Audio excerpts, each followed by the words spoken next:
वज़ीर मुमलिकत बराए दाखिला तलात चौधरी ने अपोजिशन को आड़े हाथों लिया और कहा कि बानी पीटीआई की मेडिकल रिपोर्ट सामने आ गई है और उनकी सेहत ठीक है, लेकिन अपोजिशन इस खबर से खुश नहीं। तलात चौधरी ने एहतजाजी अरकान के लिए हुकूमत की तरफ से भेजे गए पराठों का जिक्र भी किया। अपोजिशन पराठों पर सच छुपा रही है तो बानी की सेहत पर सच कैसे बोलेगी। साथ ही बानी तहरीक इंसाफ की सेहतयाबी के लिए दुआएं भी की गईं।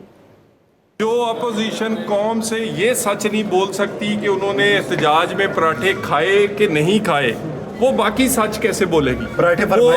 वो अपनी बानी की जो सेहत है उस पे सच क्यों बोलेगी। रिपोर्ट्स आ गई हैं, इनको अच्छा नहीं लगता होगा कि बानी की नज़र ठीक हो रही है, सेहत ठीक हो रही है, क्योंकि इनके पास सवाए विक्टिम कार्ड के अलावा कुछ नहीं बचा।